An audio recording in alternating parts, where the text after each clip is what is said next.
할렐루야. 주님의 은혜가 함께 하시기를 축복합니다. 오늘 본질에 집중해야 된다, 이런 제목으로 말씀 나누도록 하겠습니다. 제가 오늘 그 일베베 지금 찬양하는 가운데 약간 설교를 제가 처음에 계획했던 부분과 다르게 좀 이렇게 나가야 되겠다, 이렇게 생각이 됩니다. 우리 신앙의 본질은 하나님과 친밀한 교제예요. 하나님을 알고 사랑하는 가운데 하나님의 음성을 듣고 순종하는 삶이어야 합니다. 바울이 1차, 2차, 3차 전도행을 다 마치고요, 예루살렘 교회에 돌아와서 이제 그 지도자들에게 하나님이 무슨 일을 행하셨는가에 대해서 나누고 있습니다. 우리 지난주에 우리가 봤죠. 여기 19절에 그런 표현이 있잖아요. 그러니까 바울이 무난하고 하나님이 자기의 사역으로 말미암아, 그러니까 자기를 통해서, 그 말입니다. 이방 가운데서 하신 일을 낱낱이 말하니 그들이 듣고 하나님께 영광을 돌렸더라, 이렇게 말합니다. 하나님 바울을 통해 놀라운 일을 이루셨다. 이제 근데 그 일이 누구의 일이었다? 바울 자신의 일이 아니라 누구의 일? 하나님의 일이었다, 이렇게 말하고 있거든요. 그러니까 그 말을 듣고 이제 그 사람들이 하나님께 영광을 돌렸다, 이렇게 표현하고 있잖아요. 이걸 우리가 이렇게 상투적으로 읽어가면, 그래, 바울이 그랬나 보다, 우리가 이렇게 생각할 수 있잖아요. 그냥 바울을 통해서 놀라운 일을 이루지. 그리고 또 한 가지는 우리가 생각하기 쉬운 게, 바울은 위대한 사도고 그런 위대한 사도를 통해서 하나님이 그렇게 놀라운 일을 이루셨지, 우리는 별로 위대하지 않고 우리는 바울처럼 쓰임받을 수 없고, 그래서 바울은 저기 있는 분이고 우리는 여기 있고, 우리하고는 별로 상관없는 것처럼 읽어가기가 참 쉽습니다. 근데 그렇다면 우리는 성경을 잘못 읽는 거예요, 사실. 그 엘리야 이야기를 야고보서 5장에 보면 엘리야 이야기를 하죠. 엘리야가 바알과 아세라 선지자 850명과 대결을 해서 영적인 놀라운 승리를 이루잖아요. 갈멜산 정상에서 제단을 만들고 거기에서 기도하는 가운데 불을 내려달라고 기도했더니 강력하게 하늘에서 불이 내려서 사름으로 말미암아 바알과 아세라 선지자 850명을 죽이고, 그 다음에 그가 갈멜산 정상에 가서 기도했더니 이제 하늘에서 3년 6개월 동안 오지 않던 비가 내렸잖아요. 그러니까 이런 모습을 볼 때 얼마나 놀랍습니까? 우리는 이런 구절을 읽으면서, 그래, 엘리야니까 우리하고는 별 상관은 없지, 우리가 이렇게 생각하기가 참 쉽다는 거예요. 제가 사도행전을 읽으면서 어떤 때는 이렇게 설교해 가면서, 과거에도 사도행전 강의를 쭉 하다가 중단했거든요. 근데 왜 중단했냐면요, 이런 식으로 이렇게 들어요. 그래, 바울이고 우리는 그렇게 살아갈 수 있나, 이런 생각을 우리가 갖기가 참 쉬워요. 근데 여러분, 우리가 염두에 둬야 될 중요한 사실은요, 이렇게 야고보서 5장에 야고보 기자가 뭐라 그랬어요? 엘리야는 우리와 성정이 같은 사람이로되, 이렇게 표현하고 있거든요. 엘리야는 특별해서 그렇게 쓰인 게 아니야. 우리와 성정이 같아. 그러니까 엘리야가 쓰임 받았다면 우리도 그렇게 쓰임 받을 수 있다는 사실을 가르치는 거죠. 그렇죠? 우리도 그처럼 쓰임 받을 수 있다는 거죠. 그러니까 오늘 우리 바울의 이 사역, 바울이 정말 하나님의 손에 붙들려서 놀라운 역사를 이루었잖아요. 예.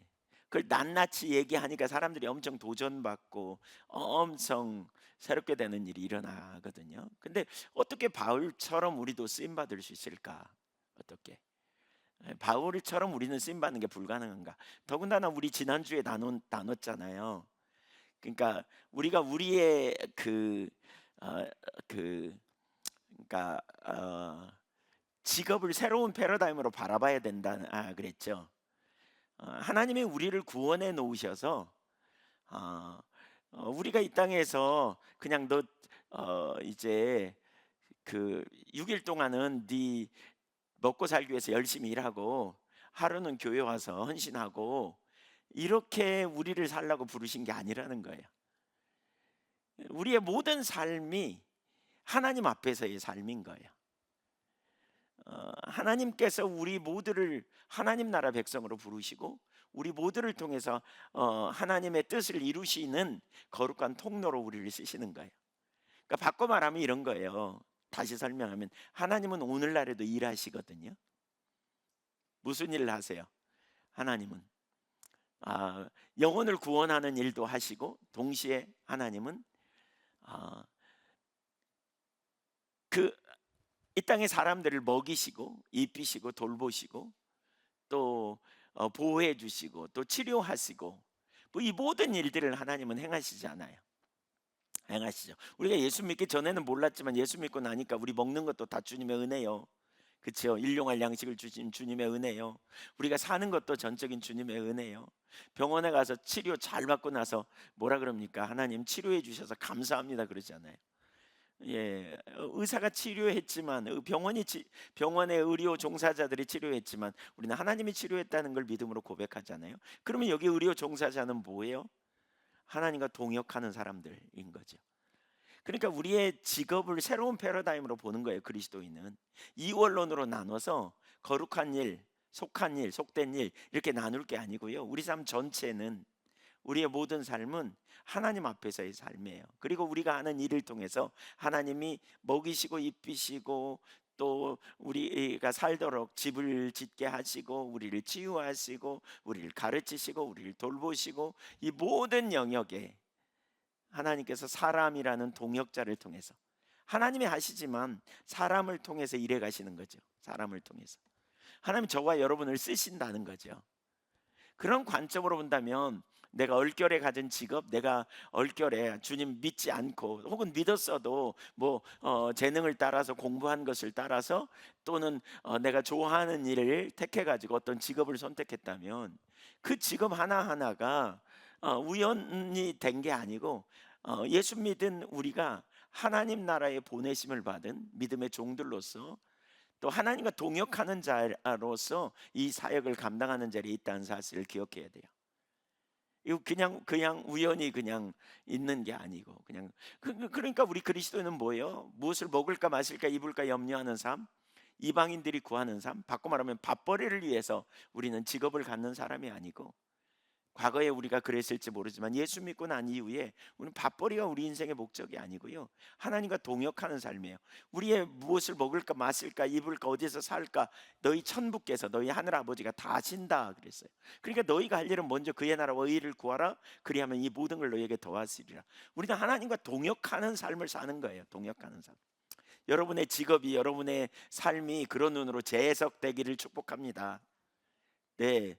그런 의식 가지고 우리가 살아야 된다 그랬어요. 그런 의식. 내가 하나님과 동역하는 자리로 서는 삶. 하나님과 동역자로 내가 살아가는 거죠. 그런 삶이 우리의 삶에 실제가 되어지는 거예요. 그렇다면 이렇게 살아가는 사람에게는 두 가지 특징이 있어요. 하나는 뭐예요? 이제 하나는 한계를 경험할 때마다 자기는 하나님의 보내심을 받은 자로서 한계를 경험할 때마다 하나님께 전략을 구하고 지혜를 구하고 능력을 구하고 은혜를 구하고 그러겠죠. 그렇죠. 밥벌이 하는 사람은 자기 힘으로 살고 자기 자원으로 하려고 하니까 지치고 또 그러면 적당히 하지만 그리스도인은 한계를 경험할 때 우리를 보내신 하나님께서 전략도 주시고 지혜도 주시고 능력도 주시고 필요한 은혜도 주시고 믿으십니까? 예. 그래서 이런 사람은 훗날 이런 고백을 해요. 나의 나됨은 주의 은혜로 된 거다. 이렇게 고백해요. 바울처럼 나의 나됨은 주의 은혜로 된 거다. 내가 먹여 살리려고 죽도록 일해 가지고 고생했다. 이렇게 하지 않아요. 하나님은 은혜로 살았다. 우리를 먹이시고 우리를 입히시고 우리 자녀를 키우고 돌보신 것은 하나님이 하셨다. 나의 나됨은 주의 은혜로 된 거다. 이렇게 고백하겠죠. 이런 사람의 또 다른 특징은 뭐예요? 내가 맡겨진 일을 하나님께서 맡기셨다고 하니까 적당히 하지 않겠죠.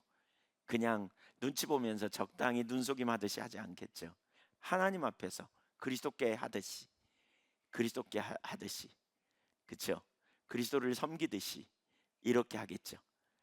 그래서 이런 영향을 우리가 세상에서 발휘하고 또 다른 사람에게 놀라운 그런 영향력을 드러내는 자리에 우리가 다양하게 서겠죠. 올바른 기준과 올바른 길을 따라가도록 우리가 우리 자신이 빛과 소금의 역할을 감당하는 자리에 굳건하게 설 수 있겠죠.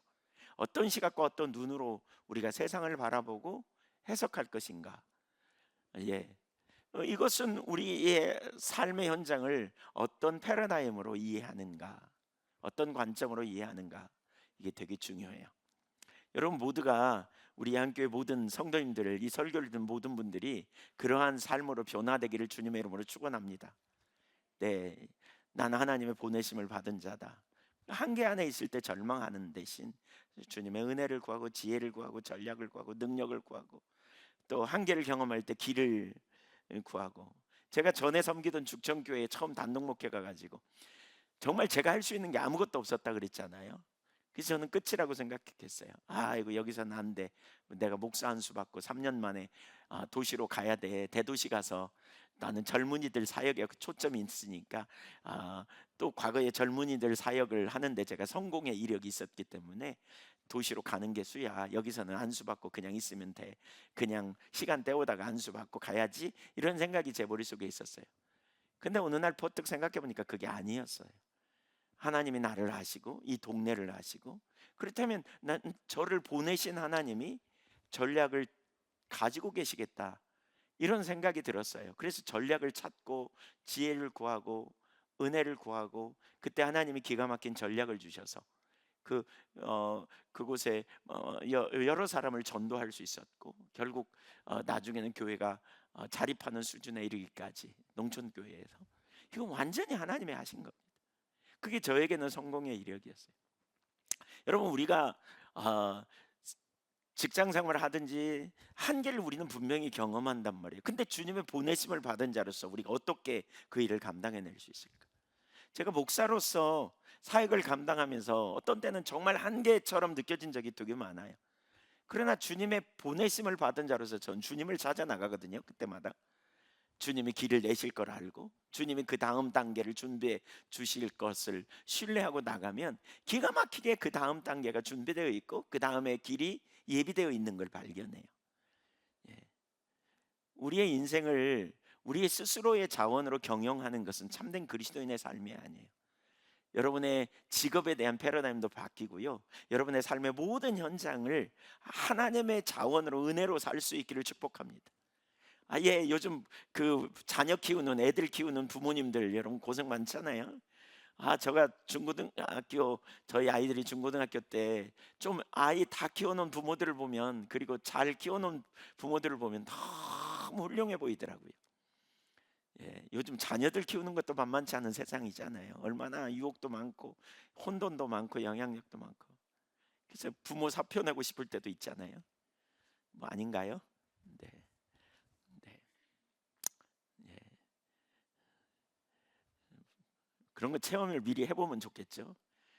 속썩이는 자녀가 부모 체험을 먼저 해보면 참 좋겠죠. 그러면 안 하겠죠. 근데 어떻게 그 일을 감당할 수 있어요? 하나님의 은혜로 가능한 거예요. 이게 우리 하나님 백성들은 은혜로 사는 거예요. 하나님 자원으로 사는 거예요. 예.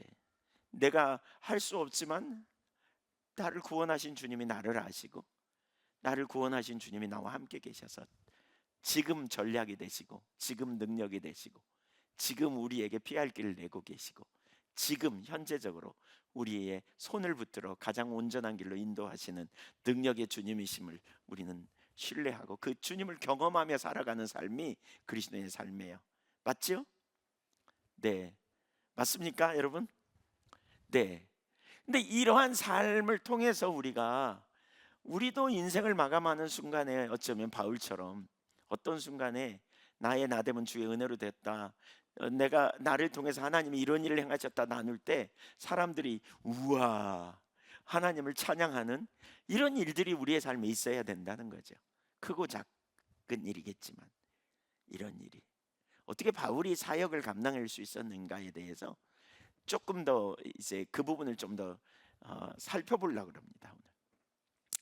오늘 살펴보려고 합니다. 그러니까 우리 신앙은 하나님과 친밀한 교제입니다. 우리가 스스로 열매를 맺을 수 있는 삶이 아닙니다. 하나님을 알고 사랑하는 가운데 하나님의 음성을 듣고 순종하는 것이 우리의 신앙입니다. 그러니까 하나님께서 이제 출애굽기 19장에 보면 이스라엘 백성들을 불러낸 다음에 시내산으로 인도하잖아요. 그 시내산으로 인도하신 다음에 언약을 맺어요. 이 언약을 맺는다는 개념을 참 우리가 잘 이해할 필요가 있어요.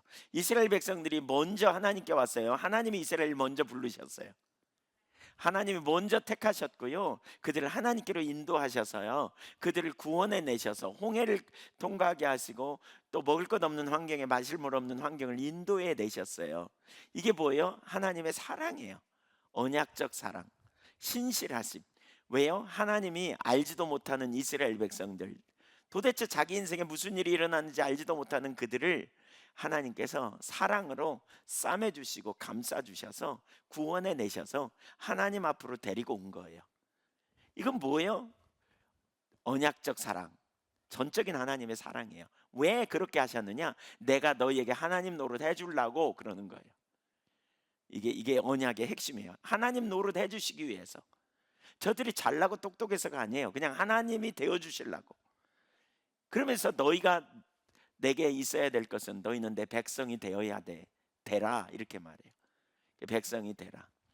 이건 대박난 사건이에요. 이스라엘 백성들로 입장에서 볼 때는 하나님이 저들을 구원해 주시고 인도해 내시고 저들에게 하나님이 되어 주시겠다는 거예요. 우주 만물을 창조하신 하나님이 저들에게 하나님 노릇 하신다는 말은 이건 대박난 사건이에요. 근데 그런 다음에 하나님 뭐 하시느냐? 성막을 만들라 그래요.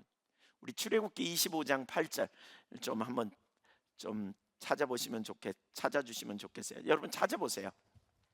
오늘 제가 원래 쓴 원고하고는 가지고 나온 원고하고는 완전히 다른 방향으로 지금 가고 있거든요. 좀 이 부분을 예배드리면서 출애굽기 25장 8절 좀 많이 전해 봤지만 전체적으로 요약해서 좀 이 부분을 봐야 되겠다 싶어서 그렇습니다. 출애굽기 25장 8절. 네, 같이 읽겠습니다. 시작. 내가 그들 중에 거할 성소를 그들이 나를 위하여 짓되. 성소를 지으라 그래요. 25장부터 40장까지 보면 성소를 지으라는 내용, 그러니까 25장부터 31장까지 성소를 지으라는 내용과 35장부터 40장까지 성소를 짓게 해요. 성막을 짓게 해요. 그리고 난 다음에 40장에 성막 지으니까 하나님이 영광으로 임하세요. 그러니까 핵심적으로 중요한 게 뭐냐면 성막이에요. 이스라엘 백성들과 언약을 맺은 다음에 가장 첫 번째로 중요하게 생각한 요소가 뭐냐면 성막이에요. 성막. 그 성막에서 무슨 일을 하느냐? 두 가지인데 하나는 뭐냐? 두 가지 목적이 있어요. 하나는 25장 8절과 25장 22절에 보면 나오는데 첫째는 뭐냐면 내가 너희 중에 거하겠다는 거예요. 하나님 노릇 해주시기 위해서 하나님이 이스라엘 백성 중에 거하시겠다. 샤칸 이렇게 말하고 있어요. 내가 너희 중에 거하겠다. 25장 22절을 보면 성막의 또 다른 목적이 거기 나오는데요. 뭐라고 표현하냐면 이렇게 말하죠. 같이 읽어보죠. 시작. 거기서 내가 너와 만나고 속죄소 위 곧 증거궤 위에 있는 두 그룹 사이에서 내가 이스라엘 자손을 위하여 내게 명령할 모든 일을 내게 이르리라. 거기서 내가 만난다. 어디? 속죄소 위 곧 증거궤. 그러니까 성막 안에는 성소가 있고 지성소가 있거든요. 성막에 이렇게 보면 성막 뜰에는 모든 유대인이 들어갈 수 있었어요. 성소에는요 제사장들이 들어갈 수 있었고 지성소는 대제사장만 1년에 한 차례 들어가는데 그 지성소 안에 거기 언약궤가 있고 언약궤 위에 그 누가요? 하나님이 거기 임재하시겠다는 거예요. 그래서 거기서 하나님이 대제사장과 만나시겠다는 거예요. 근데 만남의 개념이 추상적이에요. 하나님 영이시기 때문에. 그럼 뭘 만나느냐? 만남이 뭐냐? 말씀을 듣는 거예요. 주님의 말씀을 듣는 거예요. 그러면 여러분 대제사장이 지성소에 왜 가요? 뭐 하러 가요? 뭐 하러 가요? 제사 지내러 가요. 제사. 오늘날로 말하면 예배예요. 예배. 예배를 통해서 하나님이 만나는 거예요. 29장 42절도 한번 보실래요? 29장 42절. 이는 너희가 대대로 여호와 앞 회막문에서 늘 드릴 번제라. 거기 38절 이하를 보면 번제에 대해서 쭉 얘기하는데요.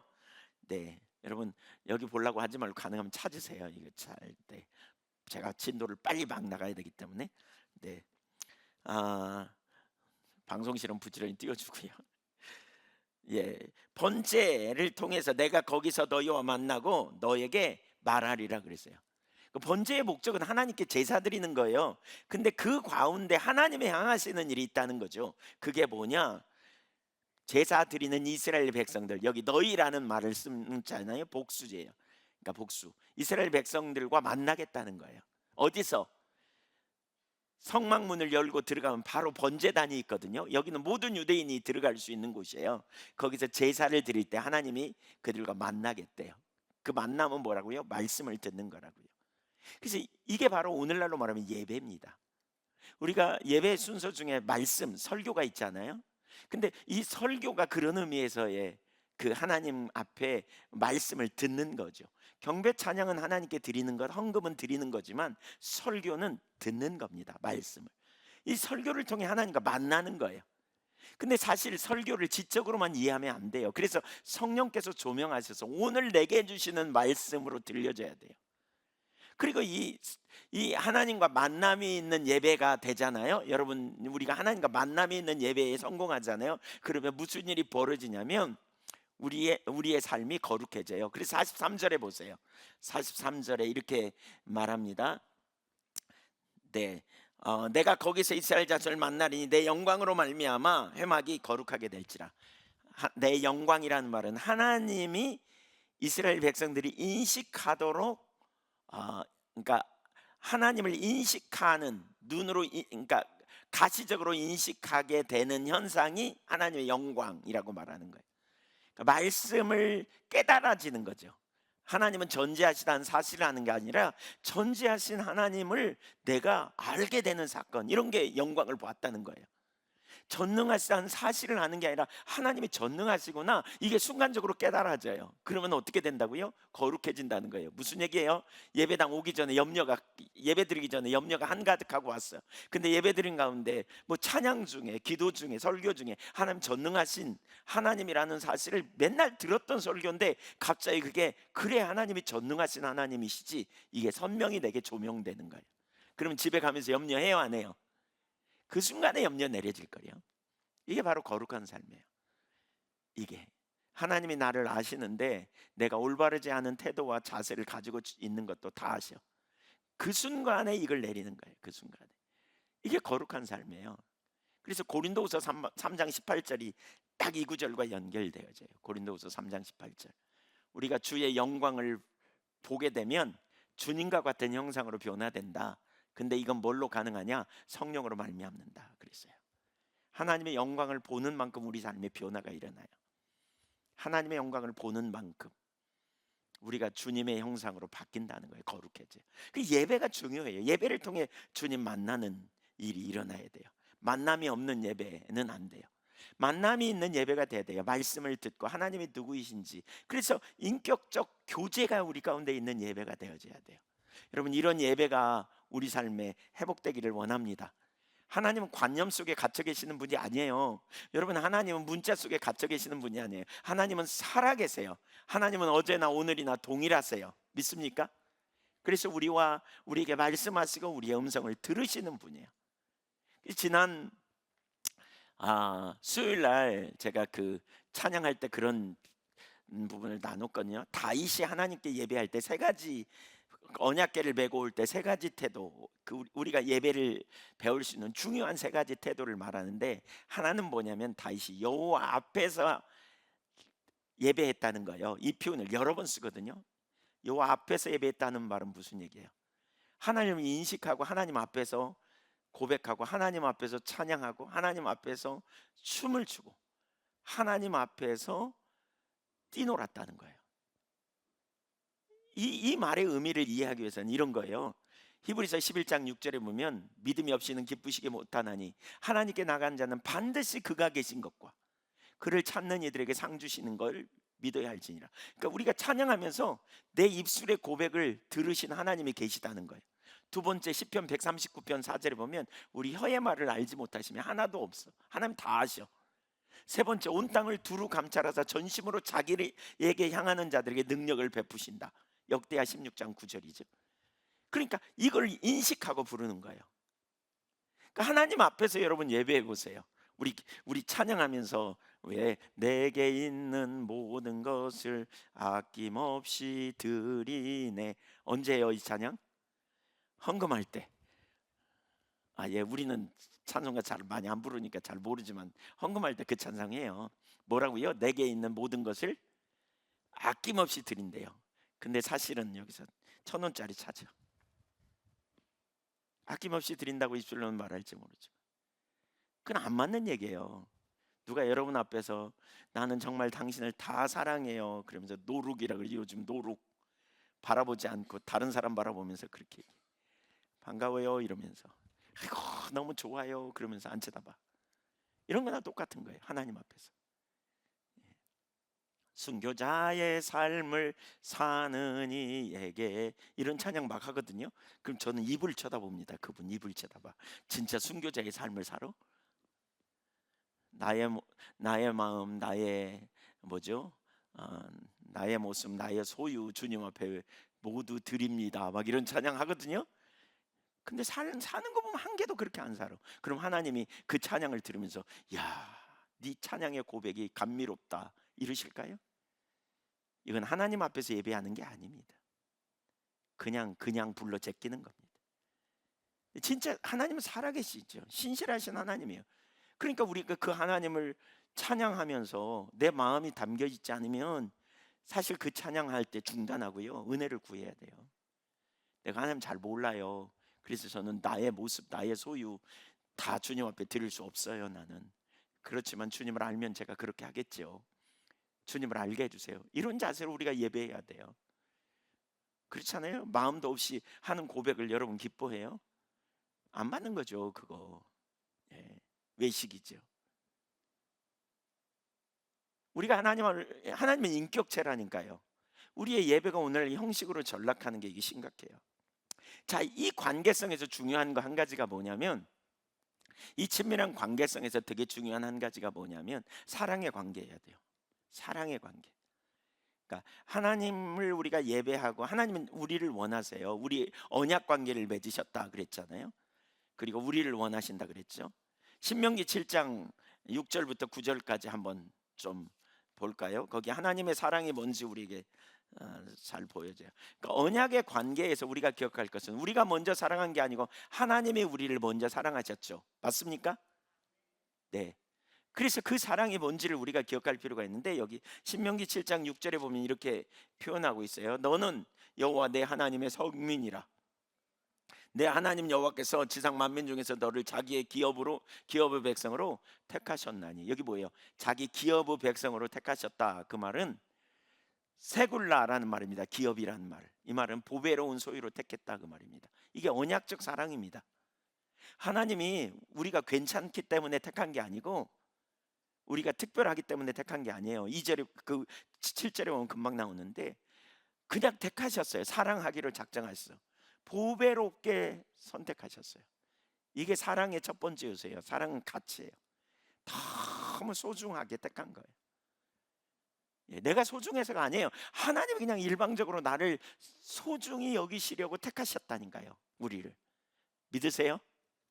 옆에 사람 한번 얘기해 주세요. 당신 소중합니다. 뭐 기분 나쁜 표정으로 그렇게 보세요.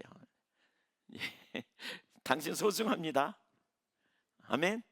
왜? 하나님이 그렇게 택하셨어요. 하나님이 택하신 거예요. 하나님이 그렇게 보신다는 거예요. 보배로운 소유로. 이게 언약적 사랑이에요. 두 번째 보세요. 7절.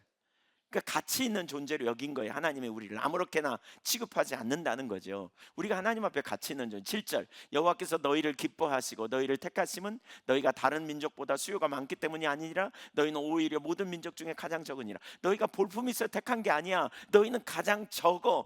보잘것없어. 그러나 여호와께서 너희를 택하셨어. 근데 그러면서 뭐 한다? 기뻐하신다. 하샤크. 열렬히 사랑한다 그 말입니다. 감정의 요소가 있습니다. 사랑의 감정의 요소. 열렬히 사랑한다는 거예요. 기뻐한대. 누굴 보면 기뻐요? 누굴 보면 기뻐요, 여러분.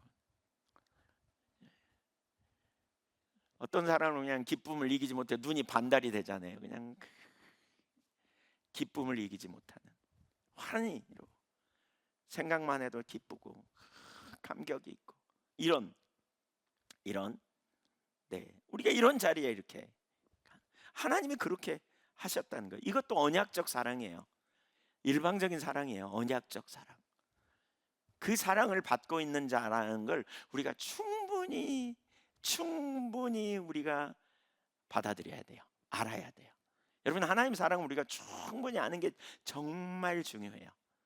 이 사랑을 알아야 하나님께 순종하는 게 무거운 짐이 아니에요. 이 사랑을 알아야 기쁨이 있어요. 이 사랑을 알아요. 예. 세 번째 여기 뭐 했다고요? 8절 보세요. 8절. 이렇게 사랑하신 이유가 뭐냐? 너희를 사랑하심으로 너희 조상들에게 맹세를 지키리 하심으로 말미암아. 그러니까 그게 언약적 사랑의 결과입니다. 권능의 손으로 너희를 인도하여 내시되 애굽 땅 종되었던 집에서 바로의 손에서 너희를 구원해 내셨다는 거예요. 속량했다는 거예요. 속량은 값을 치르고 건져냈단 말이거든요. 우리를 구원하신 이유가 뭐냐? 우리를 너무너무 사랑하셨어요. 너무너무 사랑하셨어요. 여러분, 이 주님의 사랑에 푹 빠지시기를 축복합니다. 네, 이 주님의 사랑에 우리가 푹 빠져야 돼요. 이게 정말 중요해요. 이 사랑에 빠져야 돼요. 이 사랑을 알아야 돼요. 구원의 사랑. 어떻게 알아요? 내가 얼마나 심각한 죄인인지 알고, 얼마나 내가 소망이 없는 자인데 이런 나를 구원하신 하나님의 은혜와 사랑이 너무 놀랍다는 이 사랑으로부터 시작해야 돼요. 우리 신앙이 이 사랑으로부터 시작되지 않잖아요. 그러면 하나님을 사랑하라는 것도 무거운 짐이에요. 말씀에 순종하라는 거 다 무거운 짐이에요. 말씀에 순종하는 것도. 9절을 한번 보세요. 9절 7장 9절 시작. 그런즉 너는 알라 오직 내 하나님 여호와는 하나님이시오 신실하신 하나님이라. 그를 자랑하고 그의 계명을 지키는 자에게는 천대까지 그의 언약을 이행하시며 인애를 베푸시되. 그런즉 네가 알아. 뭘 알아? 네 하나님은 천대까지 은혜를 베푸시는 분이야. 너를 너무너무 사랑하시는 분이야. 그러니까 너는 그 하나님을 사랑해. 그 명령을 순종해. 그런 거예요. 그러니까 사랑을 알지 못하면 명령이 어려워요. 순종하기 어려워요. 제가 그 어떤 이렇게 그 유명한 댄서가 인터뷰하는 거를 이렇게 본 적이 있어요. 유명한 댄서래요. 그러니까 이제 어떤 사람이 물어보더라고요. 무대에 설 때 공포 두렵지 않냐고. 그러니까 두렵다고. 근데 어떻게 극복하냐고. 근데 나는 음악을 너무 좋아하고 또 그 음악에 내 몸을 맡긴다고. 너무 사랑해서 내 몸을 맡긴다고. 그럼 그냥 음악이 들려지는 순간 다 잊어버린다고. 제가 그걸 보는 순간에 우리가 그렇게 하나님을 사랑해야 되는데, 우리가 그렇게 하나님 사랑하는 관계 안에 있으면, 그렇죠? 별 문제 안 되지 않아요? 우리 말씀에 순종하고 뭐 이런 거 무거운 짐 아니에요. 여러분, 이게 기쁨이거든요. 이거 하나님 뜻을 쫓아가는 거, 이거 무거운 짐이 아니에요. 어거지 아니에요. 그냥 도살장에 끌려가는 소처럼 어거지로 끌려가고 이렇게 하지 않을 거예요. 우리가 이 사랑을 충분히 아는 게 얼마나 중요한지 몰라요. 우리가 하나님을 예배하는 것도요, 예배하는 그 자체가 소중한 거죠. 하나님을 예배할 수 있다는 것이 우리에게 놀라운 축복이고, 하나님을 예배하는 것이 우리에게 큰 기쁨인 걸 우리가 기본적으로 알고 주님의 보좌 앞에 이렇게 나아가는 이 관계성이 되어져야 돼요. 우리 신앙은 인격적인 하나님을 아는 만큼 우리 신앙이 승리할 수 있고요, 하나님과 친밀한 교제 안에 있는 만큼 우리 삶에 능력이 있어요. 우리가 왜 신앙생활이 어려운 줄 아세요? 하나님 잘 몰라서 그래요. 무엇보다 그 사랑이 우리 가운데 더 깊이 발견되기를 축복합니다. 이 사랑의 관계 안에 있어야 돼요. 이 사랑의 관계. 특별히 그러기 위해서 언약적 사랑을 알아야 돼요. 하나님이 우리에게 베풀어 주는 사랑, 하나님이 나를 얼마나 유하시고 얼마나 사랑해 주시고 얼마나 붙들어 주시는가, 이걸 아는 게 관건이에요. 이 사랑. 여기서부터 뭐가 나오냐면 사역이 나와요.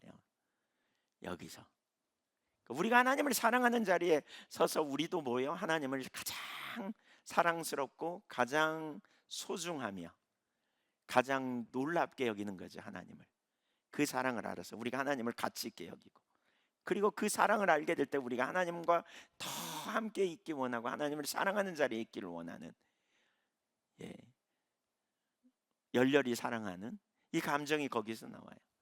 거기서 주님의 사랑을 충분히 아는 만큼 우리가 사랑하는 자리에 갈 수 있어요. 예, 그럴 때 뭡니까? 우리가 주님의 일을 우리의 일로 여기고 기꺼이 헌신하는 자리로 가는 거죠. 나는 하나님 나라와 영광을 위해 살리라. 사실 제가 일터 사역 이런 부분을 나누면서도요, 직장의 패러다임을 바꾸자 이런 얘기를 나누면서도요, 직장을 하나님 관점으로 보려고 하지. 근데 문제는 이 기본적인 관계가 안 되면 이 삶이 안 돼요. 이 삶을 살지 못해요. 해보려고 좀 하지만 안 돼, 안 돼. 희생해야 되는데, 헌신해야 되는데 안 되죠. 손해 봐야 되는데 때로는 안 되죠. 하나님 잘 모르니까 하나님이 내가 이렇게 그의 나라와 의를 구해 헌신할 때 내 필요를 채우신다는 것도 다 이론일 경우가 많죠. 이론적인 지식에 머무르는 자리에 있는 거죠. 그래서 하나님을 아는 자리에 우리가 기본적인 본질에 충실하는 자리에 있어야 된다는 거예요. 하나님을 알고 사랑하기 원하는, 그분을 사랑을 알고, 그렇죠? 그분이 누구인지를 더 알고, 그리고 주님과의 친밀한 사랑의 교제 가운데 있기를 힘쓰는, 이게 가장 기본적인 요소예요. 우리 그리스도인이 있어야 돼요. 본질에 집중해야 돼요. 본질에 우리가 어디에 있어야 되는가, 여기서부터 출발해야 되는 거예요. 이거 놓치면 일터 사역이 너무너무 중요하다. 근데 나는 하나님과 동역자로 보내심을 받았다. 그런데 그렇게 가다 보니까 계속 공격도 오고 손해도 봐야 되고, 아이 못하겠다, 나 못하겠다. 그렇게 누가 사냐, 뭐 이렇게 나오는 거죠. 여러분, 이게 알아갖고 사라지는 게 아니에요. 삶이 되어져야 돼요. 삶이. 그건 어디서부터? 본질에서부터 시작하는 거예요. 그분의 사랑을 알고, 언약적 사랑, 내가 얼마나 사랑받은 자인가, 내가 정말 십자가에 못 박혀 달려 죽을 수밖에 없는 끔찍한 죄인이었지만 이런 나를 구원하신 하나님의 은혜를 점점 시간이 지나면서 깨닫는 거죠. 빛이 오면 어둠이 드러나거든요. 먼지가 있지만 여기 먼지가 있는 것처럼 못 보잖아요. 언제 봐요? 빛이 임하면 먼지가 있는 걸 우리가 발견하고 깨닫는 거죠. 그리고 그 먼지를 우리가 보게 될 때 먼지를 피하려고 우리가 뭐 이렇게 입을 꼭 다문다든가 뭔가 마스크를 쓴다든가 우리가 이렇게 하잖아요. 사실 하나님의 빛이, 영광의 빛이 임할 때 우리가 얼마나 심각한 죄인인지 알고, 죄인 된 우리를 구원하시기 위한 하나님의 사랑, 은혜, 자비, 긍휼, 그런 가운데 언약적 사랑을 우리가 더 깊이 알고 하나님을 사랑하는 관계성에 가게 되면 이 친밀한 교제 가운데서 우리가 주님의 일을 감당해 가는 거죠. 이때 우리가 뭐예요? 우리의 사역이 여기서부터 출발해요. 요한복음 5장 17절 이하를 좀 보겠습니다. 요한복음 5장 17절. 5장 17절 보겠습니다. 요한복음 5장 17절 찾아보세요. 오늘 저기 완전히 지금 뭐 원고 중고하고 전혀 상관없이 지금 나가는 겁니다. 17절 읽어볼까요? 시작. 예수께서 그들에게 이르시되 내 아버지께서 이제까지 일하시니 나도 일한다 하시매. 이제 19절 20절도 볼 거거든요. 근데 여기 이런 얘기예요. 이게 무슨 얘기예요? 왜 이런 말씀을 하셨어요? 요한복음 5장에는 수가성 38년 된 베데스다 연못가에서 38년 된 환자를 예수님께서 치유하신 사건이잖아요. 안식일 날 침상을 들고 일어나 걸어가라. 이 사건 때문에 유대인들이 시비를 해요. 왜 안식일을 안 지켰냐 막 이러면서 시비를 하는 거예요. 예, 안식일 논쟁이 예수님을 십자가에 못 박는 중요한 통로였기도 하거든요. 그러니까 이제 예수님이 그렇게 말하는 거죠. 아버지가 일하시기 때문에 나도 일한다 그랬어요. 예수님이 줄기차게 말씀하신 것 중에 하나가 아버지가 일하시니 나도 일한다. 아버지의 일이 곧 내 일이다. 이 표현을 되게 많이 쓰셨거든요. 아버지의 일. 그러면서 뭐 어떻게 일하는가? 19절 보세요. 19절 시작. 그러므로 예수께서 그들에게 이르시되 내가 진실로 진실로 너희에게 이르노니 아들이 아버지께서 하시는 일을 보지 않고는 아무것도 스스로 할 수 없대요. 아들인데, 하나님의 아들인데 아무것도 스스로 하지 않는다가 아니에요. 할 수 없다 이렇게 말하고 있어요. 그러니까 예수님의 사역은 전적으로 하나님이 행하시는 일을 보는 것에 의존해요. 하나님이 앞서 가셔야 역사를 경험할 수 있는 거죠. 그러니까 스스로 하지 않는 거예요. 스스로 할 수 없어. 하지 않는 게 아니라 할 수 없다 이렇게 표현하고 있어요. 그러면서 그 뒤에 보시죠. 그 뒤에 아버지께서 행하시는 그것을 아들도 그와 같이 행하느니라. 그러니까 아버지가 주도권을 가지고 앞서 행하시는 일에 아들도 순종하며 따라간다, 이렇게 지금 표현하고 있어요. 아들도 순종하며 그대로 따라가는 거예요. 그 일을 감당하고 따라가는 거예요. 아버지가 행하시는 일 아들도 그대로 순종하며 따라가는 거죠. 이걸 담아내는 거예요. 그러면서 20절 보세요. 20절에 이렇게 말하죠. 시작. 아버지께서 아들을 사랑하사 자기가 행하시는 것을 다 아들에게 보이시고 또 그보다 더 큰 일을 보이사 너희로 놀랍게 여기게 하시리라. 보세요. 사랑의 관계 안에서 아버지가 아들을 사랑하고 아들이 아버지를 사랑하는 이 관계 안에서 아버지가 아들에게 당신의 목적을 보여주시는 거예요. 무슨 일을 행하는지, 어떤 일을 행하는지, 지금 하나님이 어떤 의도를 갖고 계신지, 어떤 목적을 갖고 계시는지 아들에게 보여주면 아들이 그 일을 순종함을 통해서 열매를 맺는 거예요. 이게 예수님의 사역이에요. 이게 우리의 사역이기도 하고요. 이게 우리의 사역이기도 하고. 그러니까 성경에 보세요. 나오는 모든 이들의 사역이 언제나 주도권은 누가 갖는다? 하나님이 가지신다. 인간은 그 하나님의 행하심을 보고 그 일에 동참하여 행한다는 거예요. 동참하여 행한다. 그러면 하나님의 행하심을 보기 위해서 뭐가 필요해요? 사랑의 관계 안에 거하는 거예요. 주님과의 사랑의 관계 안에, 친밀한 교제 안에 있는 거예요. 하나님을 알고 사랑하는 신앙의 본질 가운데 있어야 이게 가능해요. 그래야 이게 가능해요. 그렇지 않으면 우리의 신앙은 하나님이 어디서 무슨 일을 하고 계신지 전혀 이해할 수 없고 알 수도 없는 거죠. 하나님이 앞서가시면서 행하시는 일을 보고 우리도 그 일에 동참하는 거예요. 우리 예한교회 일이 되게 많잖아요. 우리 다 그렇게 일이 진행됐습니다. 우리 선교원만 해도 마찬가지고 학교도 그렇고요. 요양원, 하나님이 죽음을 준비시키는 사역에 대해서 오래전에 말씀하셨고 때가 차서 그런 일들을 구체적으로 인도하셔서 유엔회를 조직하고 기도하는 가운데 하나님께서 요양원을 하게 하셨잖아요. 그 인도하시는 과정 하나하나가 다 하나님의 인도, 완전히 인도하심이거든요. 전남대 캠퍼스 사역 지금 감당하는 거, 애국인 사역에 대한 부담을 주셔서 어떻게 해야 될지 계속 길을 구하는 가운데 도시락 토크를 말씀하셨고 도시락 싸가지고 가서 이제 우리 해선이에서 베풀고 나누는 과정 가운데 지금 오늘날까지 사역이 연결되어져서 우리 중국어 예배도 그렇게 세워진 거 아니겠어요? 하나님께서 기가 막히게 그렇게 앞서 행하시면서 인도해 가시는 거죠. 학교도 마찬가지입니다. 어떤 분이 그러시더라고요. 저기 어느 그 광주의 큰 교회 다니시는 분이 교회도 조그맣구만 이렇게 일이 많냐고, 어떻게 그런 일을 다 감당해내느냐고. 사실은 하나님이 앞서가시면서 하나님의 행하심을 보인 거예요. 그리고 우리는 뭐예요? 그 일에 순종하여 동참할 때 하나님 크게 일리는 거죠. 조지 뮬러가 20만 명이 넘는 고아들을 돌보는 일을 감당했거든요. 돈 가지고 한 게 아니거든요. 하나님이 그에게 부담을 주셨고 그가 순종해 갈 때 필요를 채우시고 하나님이 역사하셔서 그런 놀라운 일을 이루셨거든요. 이게 우리의 사역이어야 돼요. 이게 요한복음 14장 10절도 보세요. 14장 10절 찾아보세요.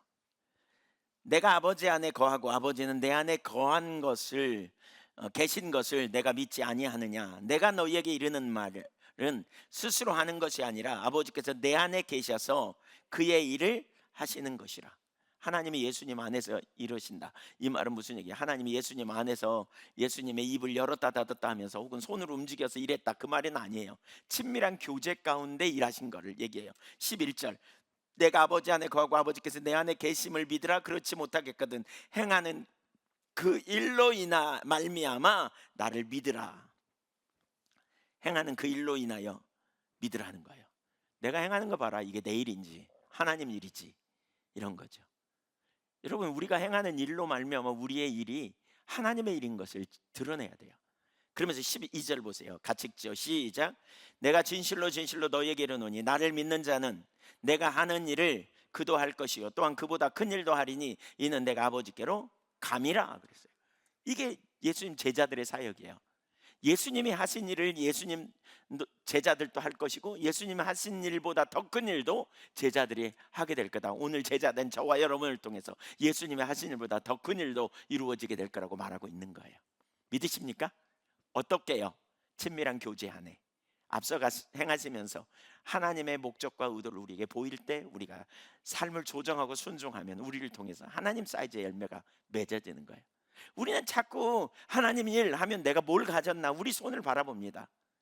내가 뭘 소유했나, 나는 지혜가 있나 없나, 능력이 있나 없나, 이걸 우리는 자꾸 바라봅니다. 아니에요, 여러분. 우리의 능력과 우리의 지혜로 하는 게 아니에요. 우리를 쓰시지만 하나님께서 물론 이 모든 걸 다 합력해 쓰시지만, 그러나 하나님은 사람의 지혜 있는 것보다 비교할 수 없을 만큼 완전한 지혜를 가지신 분이에요.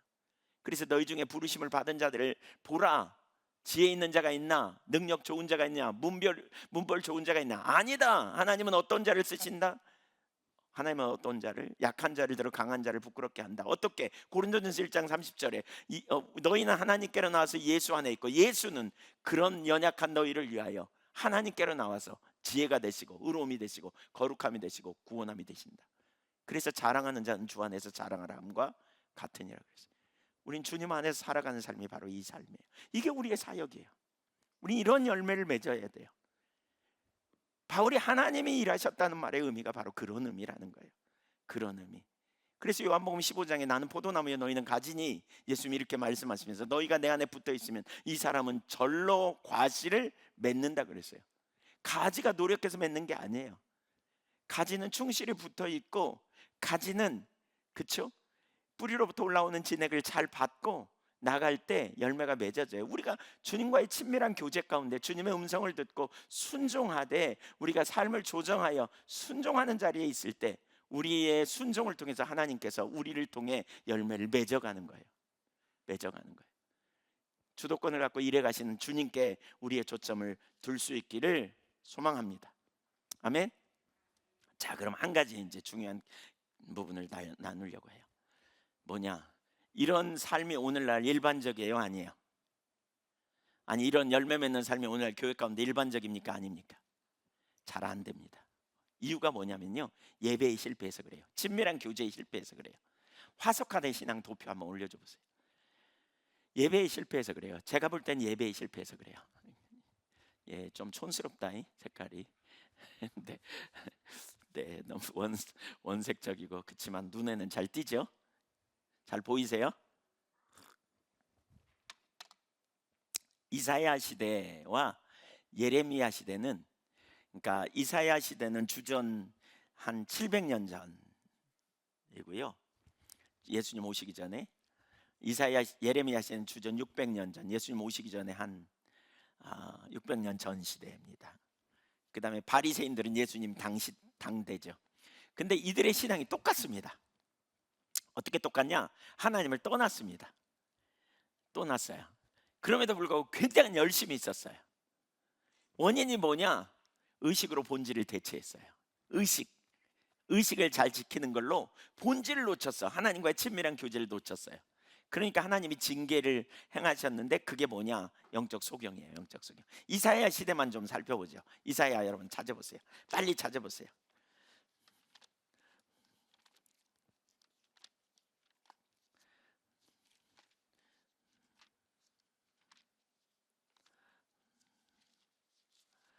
오늘 설교는 전혀 원고에 없이 그냥 한 설교예요. 그래서 2부 예배 설교는 또 달라질 수도 있어요. 왜냐면 원고 없이 하는 설교이기 때문에 달라질 수도 있어요. 이사야 1장 한번 보세요. 빨리 찾아보면 좋겠습니다. 성경 공부하듯이 오늘은 지금 이제 가고 있는데, 여러분 이게 되게 중요합니다. 이사야 시대, 대표적으로 이사야 시대를 좀 보죠. 그러니까 1장 4절 볼까요? 2절부터 4절까지 좀 읽죠. 하늘이여 들으라, 땅이여 귀를 기울이라. 여호와께서 말씀하시기를 내가 자식을 양육하였거늘 그들이 나를 거역하였도다. 소는 그 임자를 알고 나귀는 그 주인의 구의를 알건만은 이스라엘은 알지 못하고 나의 백성은 깨닫지 못하는도다. 하나님의 의도를 전혀 몰랐다는 거죠.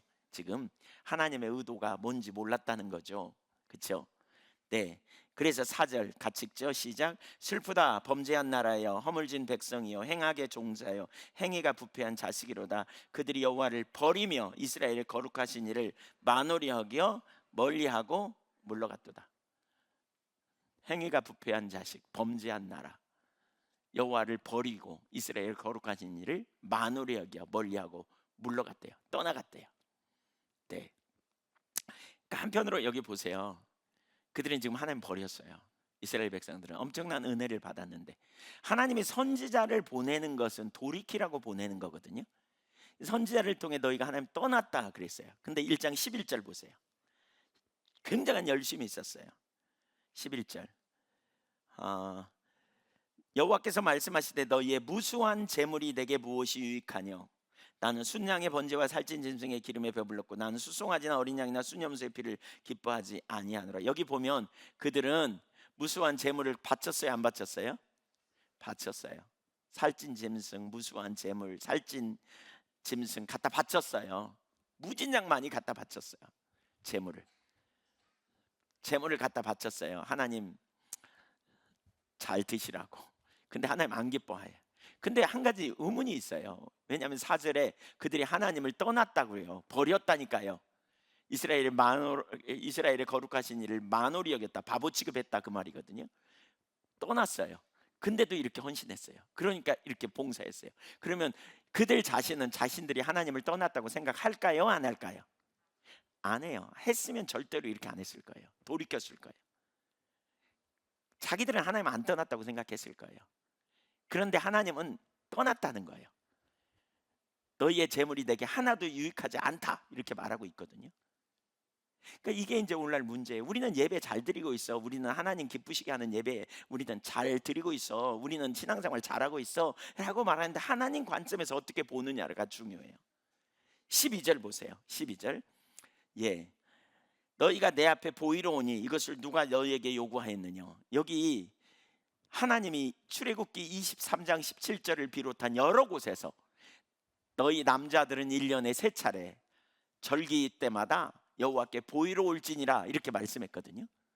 3차례 보이러 오라 그랬어요. 누가요? 하나님이요.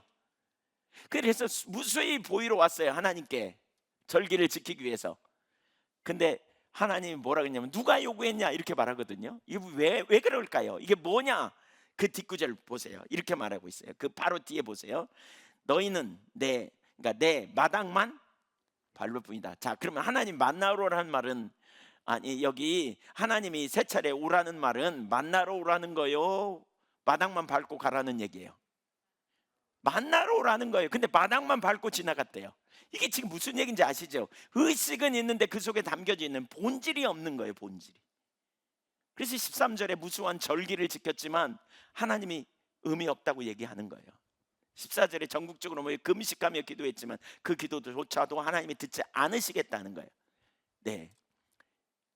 15절 같은 데 보면 절기를 싫어하고 많이 기도하도 내가 듣지 않는다. 그러니까 응답이 없는 거예요. 엄청나게 헌신하고 엄청나게 희생하고 엄청나게 열심을 내는데, 오늘날로 말하면 모든 절기를 다 예배에 안 빠지고, 오늘날로 말하면 엄청나게 헌금도 하고 봉사도 헌신도 하는데 하나님이 그거 안 받으시겠다 이렇게 말하는 거예요. 그 이유가 12절에 보면 마당만 밟고 지나간, 의식은 있는데 본질이 없는 거예요. 본질이. 이사야 29장 13절로 넘어가 보세요. 이사야 29장 13절. 여기 이사야서는 진짜 예배에 대해서 할 말이 되게 많습니다. 13절 보세요. 시작. 주께서 이르시되 이 백성이 입으로는 나를 가까이 하며 입술로는 나를 공경하나 그들의 마음은 내게서 멀리 떠났나니 그들이 나를 경외함은 사람의 계명으로 가르침을 받았을 뿐이라. 예배는 이렇게 드리는 거야. 예배당에 와서 앉아서 하나님을 예배하는 거야. 그러니까 그렇게 예배하는 것 같아. 근데 마음은요, 나눠졌다는 거예요. 찬양도 하고 경배도 해요. 사랑합니다, 사랑합니다. 아까 노룩 우리 이번에 윤 대통령 노룩 얘기하죠. 안 쳐다보는 거예요. 주님 안 보는 거예요. 마음은 콩밭에 가 있어요. 자기 목적을 이루어 달라는 수단으로 하나님을 찾는 거예요. 이런 예배 하나님 안 받는 거예요. 왜 이렇게 드렸다고요? 조상들의 전통을 따라. 한마디로 말하면 이게 뭐예요? 이게 습관적인 예배로 전락한 거예요. 의식은 있는데 본질은 없어. 예배당에 왔다 갔다 하는데 인격적인 주님을 만나기 위한 열망, 사모함, 갈망, 하나님과의 교제, 여기에는 관심이 없어. 본질에는 관심이 없어. 예배당 밟고 지나가는 예배. 이 자리에 있다는 거예요. 그래서 어떻게 해요? 14절 보세요. 하나님이 징계하십니다. 징계. 시작. 그러므로 내가 이 백성 중에 기이한 일, 곧 기이하고 가장 기이한 일을 다시 행하리니 그들 중에서 지혜자의 지혜가 없어지고 명철자의 총명이 가리워지리라. 명철자의 총명이 가려진다. 이게 무슨 얘기예요? 지혜자의 지혜를 가려. 이걸 좀 더 보기 위해서 이사야 42장 한번 찾아보세요. 42장 18절. 영적 소경이 다른 게 아니고요, 바로 이 부분이에요. 이사야 42장 18절. 너희 못 듣는 자들아 들으라. 너희 맹인들아 밝히 보라. 맹인이 누구냐? 내 종이 아니냐? 누가 내가 보내는 내 사자같이 못 듣는 자겠느냐? 누가 내게 충성된 자같이 맹인이겠느냐? 누가 여호와의 종같이 맹인이에요. 지금 여기 누가 맹인이라고요? 내 종, 내 사자. 하나님의 기대, 이스라엘을 향한 기대예요. 이게 하나님의 종이 되고 하나님의 사자가 되고 하나님의 충성된 자를 기대했어요. 근데 맹인이래. 그래서 20절, 맹인의 특징이 있습니다. 영적. 네가 많은 것을 볼지라도 유의하지 아니하며 귀가 열려 있을지라도 듣지 아니한도다. 듣기는 듣는데 무슨 말인지를 몰라. 보긴 보는데 무슨 일인지를 몰라. 말씀을 삶에 적용할 수 있는 능력이 없어. 말씀은 너무너무 잘 알아요. 얘기해보면 달달달 암송도 해. 근데 정작 문제가 일어나면 그 문제를 내 삶에 적용시키지를 못하는 게 영적 소경이에요. 이게 분별력이 가리워서 그래요. 왜 그렇다고요? 하나님과 만남이 없는 이론으로 인격체를 대체하거나 이론적 지식으로 실제적인 신앙을 대체해버리기 때문에 그래요. 대체해버리기 때문에. 하나님을 찬양한다고 말하지만 하나님 앞에서 아까 다윗처럼 그렇게 예배하지 않는 거죠. 그냥 뭐 고백은 하지만 내 마음은 다른 데로 가 있는. 그래서 21절 이하에 보면 이렇게 말합니다. 여호와께서 그의 의로 말미암아 기쁨으로 교훈을 크게 하며 존귀하게 하려 하셨으나, 말씀을 주셨다는 거죠. 기쁨으로 그 백성에게. 근데 22절, 이 백성이 말씀을 적용시키지 못하니까 도둑맞고 탈취를 당하고 다 굴 속에 잡히며 옥에 갇히도다. 노략을 당하되 구할 자가 없고 탈취를 당하되 되돌려 주라 말할 자가 없도다. 진리를 알 때 진리로 자유케 되어야 되는데 진리를 알긴 알아. 근데 삶에 적용을 못 시켜. 그러니까 염려하고 근심하고 낭망하고 혼돈하고 용서하지 못하고 쓴뿌리로 가득하고, 말씀이 그의 삶을 끌어 진리 안에 자유케 되는 실제적인 삶이 전혀 안 된다는 거죠. 이게 새 시대에 나타난 공동적 특징입니다. 이사야 시대, 예레미야 시대, 예수님 당시 바리새인들의 신앙이 너무너무 똑같습니다. 그 밑에 한 줄 더 그어서 성경이 안 써져서 그렇지 더 주면 오늘날 우리 시대의 신앙과 너무나 똑같습니다. 너무너무 똑같습니다. 그러다 보니까 이사야 30장을 보면, 그 도표가 혹시 있을지 모르겠는데 이사야 30장에 보면 시간이 없어서 그걸 다 살펴볼 수 없지만 그런 구조예요. 키아즈메라는 구조인데 1절부터 17절까지 A-B, B-C. 예, 여기 있네요. 1절부터 17절까지는 불신앙에 있어요. 불신앙과 인본주의에 빠져요. 보통 여러분 절 보세요. 보통 이런 일이 있잖아요. 왜 하나님의 백성들이 전쟁을 하잖아요. 전쟁을 하게 되잖아요. 그러면 그들이 영적으로 깨어 있을 때는 누구 찾아요? 하나님 찾아요. 근데 영적으로 소경이면 하나님이 도우신 줄 머리로는 알아. 근데 실제로는 누구 찾아가요? 여기 이사야 시대 애굽의 사신을 보내요. 거기 가요. 올려주세요. 계속 올려주세요. 애굽의 사람을 보내어서 거기서 도움을 청하러 가요. 지금 1절부터 그 7절이 그런 사건을 두고 얘기하는 거예요. 왜 하나님께 안 오냐는 거예요. 전쟁에 지금 위기가, 아수르가 쳐들어올 위기에 놓여 있으니까 너희가 내게로 나와야 되는데 왜 나한테 안 오고 애굽의 사신을 보내갖고 정치적으로 해결하려고 하냐? 너희는 불신앙과 인본주의에 빠졌다. 이렇게 얘기해요. 왜 그런 줄 아세요? 영적으로 눈이 가려서 그래요. 소경이 되면 이런 자리로 가요. 예배가 타락하면요, 여러분, 예배에서 하나님과 만남이 없으면 우리 신앙은 형식적이 됩니다. 예배에서 하나님과 만남이 안 되면, 우리가 하나님과 친밀한 교제가 안 되면, 우리가 하나님과 계속적인 교제가 안 되면 우리의 모양은 그리스도인인데 우리의 삶에 죄를 이길 능력, 세상을 이길 능력이 전혀 없어요. 왜냐하면 우리가 우리의 삶에서 하나님이 인식되지 않기 때문에 그래요. 하나님 쏙 빼버려요. 문제와 나 사이에 둘만 남아 있어요. 문제가 있고 내가 보이고, 하나님이 이 문제를 개입하시기 때문에 우리가 믿음으로 돌파해내는 거잖아요. 근데 영적 소경되면 인본주의적인 자리로 갈 수밖에 없어요. 여기 갈 수밖에 없어요. 여기. 이 실패예요. 넘어진 이유가 거기 있는 거예요. 그러니까 이사야 30장 17절에 보면 원래 하나님이 주신 약속은 이거거든요. 이스라엘 백성 한 명이 적군 100명을 물리치고, 이스라엘 백성 100명이 가면 적군 1000명을 물리치고.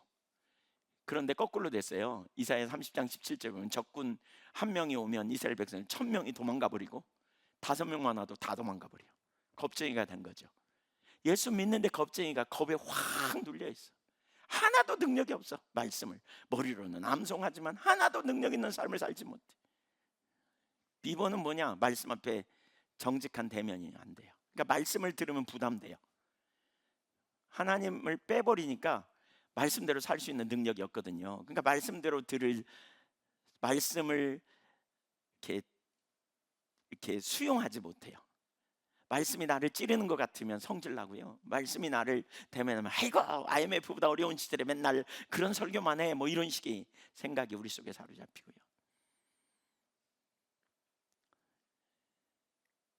이사야 30장 8절부터 11절이 정확히 그거거든요.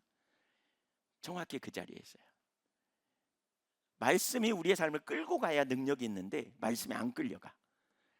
기름칠이 돼가지고 그냥 뺀질뺀질하게 빠져버려요. 우리에게 바른 말을 하지 말라, 우리에게 정직한 말을 하지 말라, 이런 식의 표현을 하는 거죠. 그렇기 때문에 하나님께서 B다시에 보면 위급한 상황에 우리의 승리는 뭐예요? 하나님이 시편 107편 20절에 보면 말씀을 보내사 위경에서, 위기 가운데서 건져내시는도다, 이렇게 말하거든요. 그러니까 말씀을 보내도 안 들어, 못 들어. 에이, 그렇게 하고 된다요, 뭐 이러는 거죠. 제가 그런 경우 많이 했다니까요. 요즘은 이 설교 가끔 했더니 저한테 전혀 안 그러지만 전에는 그래요. 아이고 목사님이 뭐 안다요, 세상살이를 안 해봐서 그래. 자꾸 상담 실컷 하고 엉뚱하게 해요. 하나님의 기준 가운데 서야 되나, 뭐 세상적인 방법으로 가야지, 이런 거죠. 그 사람에게는 말씀이 하나도 능력이 아니에요. 말씀이 하나도 능력이 아니에요. 진짜 말씀에 민감하게 딸려오는 분들이 있어요. 최근에도 어떤 가정에 어려움이 있는데 제가 보니까 이분은 철저하게 말씀을 따라 삶을 조정하고 순종해 가더라고요. 분명히 그 가정이 회복될 걸 제가 확신해요. 하나님의 말씀이 우리의 삶의 승리거든요. 어떻게 그게 가능하냐? 하나님이 인식되기 때문에 그래요. 문제보다 크신 하나님을 보기 때문에 이게 가능해요. 근데 그렇게 안 되면 말씀 따로 삶 따로죠. 머리는 아는데 삶은 안 되는. 그러니까 억압이 가득한 거죠. 결국 어떻게 해야 돼요? 예배에 성공해야 돼요. 결국 주님 안에 있어야 우리의 삶의 승리가 있어요. 여러분, 왜 최근에 하나님 찾자 우리가 이런 것 되게 많이 나누는 줄 아세요? 친밀한 교제가 핵심이고, 우리 예배에 성공해야 돼요. 우리가 예배를 통해서 하나님과 만남이 있을 때 우리 삶에 회복돼요. 코로나를 겪으면서 이렇게 오랜 시간을 지내면서 상당히 많은 사람들에게 나타난 문제점 중에 하나가 저는 이거라고 생각해요. 맷집이 약해졌다? 이런 표현을 제가 쓰고 싶어요. 맷집이 약해졌다. 무슨 얘기예요? 맷집이 강한 사람은 두드러 맞아도 그냥 뭐 그러거나 말거나 그러고 툭툭 털고 일어나요. 뭐 이런 얘기 있잖아요. 개는 짖어도 기차는 간다, 뭐 이러고 가잖아요. 근데 맷집이 약해지면요, 개가 짖으면 기차가 서버려. 맷집이 약하면요, 누가 한마디 하면 쓰러져 버려. 못 일어나. 왠 줄 아세요? 주님과 만남, 우리 예배가 회복되지 않으면 우리가 그 자리로 가요. 우리가 주님과 친밀한 교제 안에 있어야 환경이 어떻든지, 사람이 어떻든지, 상황이 어떻든지 우리 주님 앞에서 믿음의 확신을 가지고 담대함을 가지고 나아가고, 한계를 경험할 때 전략을 구하고 지혜를 구하고 능력을 구하고, 그리고 하나님의 능력을 힘입어 돌파해낼 수 있거든요.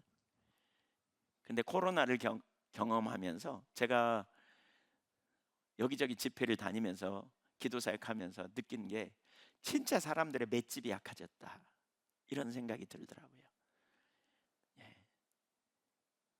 아무리 힘들고 어려워도 우리 주님 바라보고 주님이 기뻐하시면 돼, 이러고 나가는데 그걸 소홀히 하면 금방 자기 중심으로 돌아가요.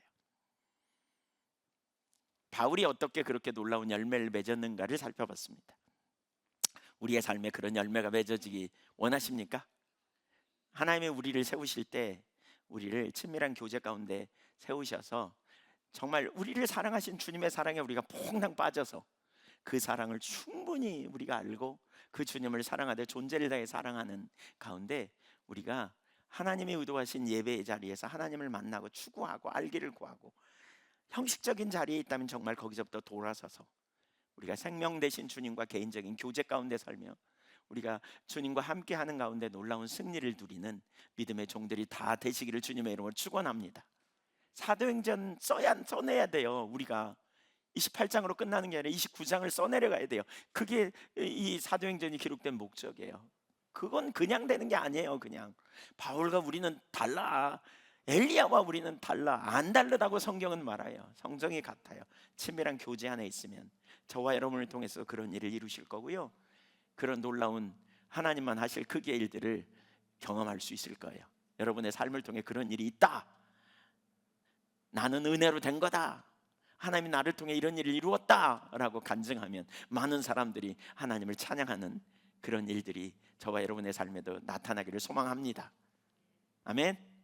기도하겠습니다. 우리